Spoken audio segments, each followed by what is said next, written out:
Are you thinking of downsizing? I have 3 things you should consider as you start the process. My name is Cheryl Cook. I love homes and I'm a realtor in Halifax, Nova Scotia. These 3 things are home, location, and lifestyle, and they're all sort of interdependent on each other. So the first one is home. What kind of home are you looking to downsize to? If you're coming from a large family home, you may be looking to downsize simply to a smaller home with less maintenance. Or perhaps you're looking for a townhouse or semi-detached, something with a smaller yard. Or maybe you're going for a condominium or apartment. Now, which one of these you're interested in has a lot to do with the location you're going to be able to find that type of home in, and that's number 2, location. So what sort of location are you looking for? Do you want to be somewhere where you're walkable to everything that you'd like, all your shops and services? Are you okay with being a little more suburban, or would you rather not see your neighbors very often and live quite rural? This all goes back around to the type of home you're looking for, because if you're looking for something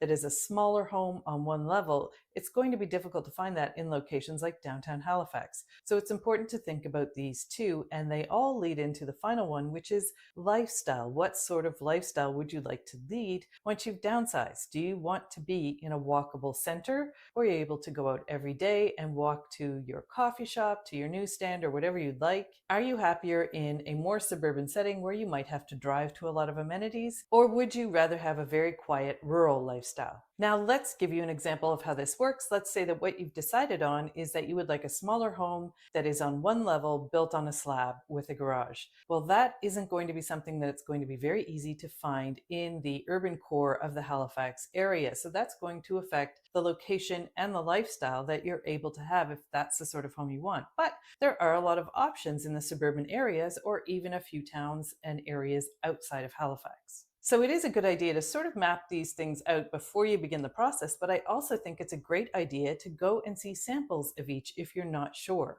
Have a look at what condo living is like. Have a look at what townhouse living is like. Have a look at what living further out of the city might look like as well. All of these things are really important when you're beginning the process of downsizing. So if you have any questions about this or anything else to do with buying or selling a home, get in touch anytime. I'm always happy to answer your questions.